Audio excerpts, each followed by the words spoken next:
여러분 안녕하십니까. 강민더TV 자주선을 시작하겠습니다. 오늘 북한에서 들어온 중요한 소식을 여러분들께 보내드리도록 하겠습니다. 지금 북한 해외 공관에 나와 있는 해외 무역 일꾼들과 외교관들, 그리고 해외에 나와 있는 기술자들이나 노동자들의 움직임이 심상치 않다는 뉴스들이 계속 나오고 있습니다. 러시아에서뿐만 아니라 유럽에서도 외교관들이 탈출을 했고, 또 이 동유럽에 나와 있던 식당 종업원들이 무리로 탈출한 소식은 이미 잘 알려져 있습니다. 또한 울라디보스토크에 나와 있던 2명의 용사관 가족이 잠적한 것도 이미 알려진 사실입니다. 아직도 그들이 체포됐다는 소식이 들려오지 않고 있습니다. 무사히 러시아를 탈출한 것 같습니다. 그런데 이들뿐만 아니라 지금 북한의 많은 해외 일꾼들, 즉 해외에 파견된 러시아나 옛 동구권 사회주의 나라였던 체코나 폴란드나 헝가리 이런 데 나와 있는 외교관이나 무역 일꾼들, 또 노동자들뿐만 아니라 중국뿐만 아니라 동남아에 나와 있는 북한 해외 공관원들이 지금 이판사판에 내몰렸다는 것입니다. 더 이상 버티기가 힘들다는 것입니다.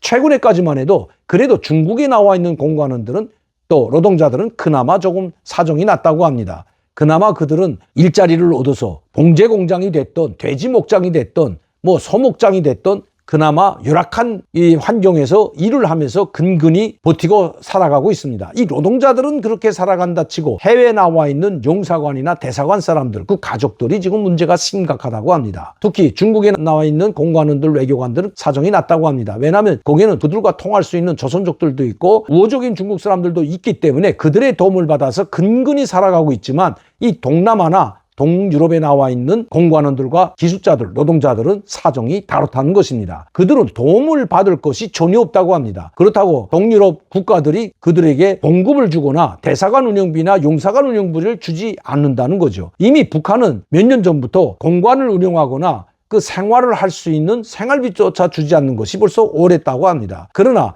예전에 코로나19 전에는 이 북한과 자유롭게 내왕을 하면서, 즉 공관원들이 한 번씩 북한에 출장을 가든지 아니면 배나 기차로 들어오는 물건을 받아서 공관원들이 그 물건을 북한의 인삼술이나 담배나 특산물을 장마당에 내다 팔든지 해가지고 그 돈을 가지고 생활비를 썼다고 합니다. 그러나 코로나19로 말미암아 특히 철저하게 봉쇄하면서 3년 6개월 동안 단 한 번도 이 해외 나와 있는 공관원이 됐던, 기술자가 됐던, 무역 일꾼이 됐던 이 사람들은 단 한 번도 북한으로 가지도, 또 북한의 소신도 물건도 받지 못하고 있다고 합니다. 죽기 아니면 살기에 지금 내몰렸다는 거죠. 죽느냐 사느냐, 이 갈림길에 놓인 북한에서 파견된 이 해외 일꾼들의 처지가 몹시 딱하다고 합니다. 딱한 정도가 아니라 죽느냐 사느냐 갈림길에 놓여 있다고 합니다. 그나마도 4월에 문을 연다, 5월에 문을 연다, 이제는 7월에 또 7월 27일을 계기로 이 전승절이 끝나면 문을 열 것이다. 즉 그 문을 연다는 것은 기차가 다니고 비행기가 다니고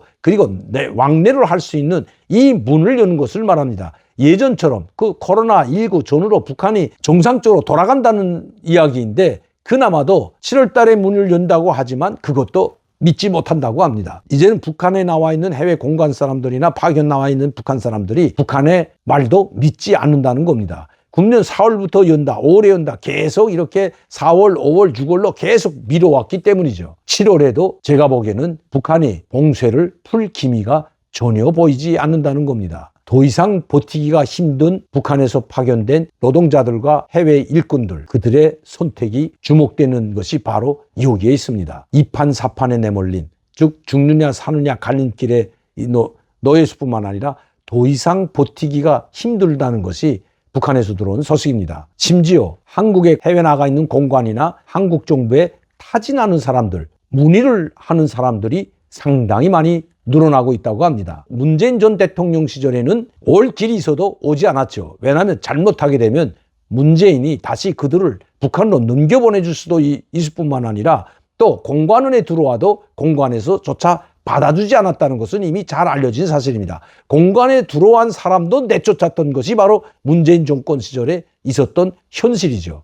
실제 공관에 찾아갔다가 문전박대에서 쫓겨난 사람들이 한둘이 아닙니다. 그런 사람들이 벌써 작년에 들어온 사람들이 있습니다. 그러나 지금 윤석열 정부가 들어서서는 문제가 달라졌습니다. 아마 윤석열 정부는 그들을 적극적으로 받아들이고 있을 뿐만 아니라 철저하게 보호하고, 또 그들이 도와달라면 한국에 오지 않더라도 얼마든지 도와줄 수 있는 환경이 조성됐기 때문이죠. 그래서 도와달라고 도움의 손길을 내밀고 있다는 것이 북한에서 온 소식입니다. 그래도 믿을 것은 한국밖에 없다고 생각하는 해외 공관들, 또 해외 파견 나와 있는 노동자들, 김정은이 고민이 더 깊어질 수밖에 없는 상황으로 치닫고 있다는 것입니다. 북한과 김정은은 어떤 선택을 할까요? 북중 국경뿐만 아니라 북한이 꽁꽁 봉쇄한 이 봉쇄를 과연 풀어줄지 북한의 선택이 주목되는 시기입니다. 오늘도 강민도TV 자유조선을 시청해 주신 여러분들께 진심으로 감사를 드립니다. 저는 내일 이 시간에 다시 뵙겠습니다.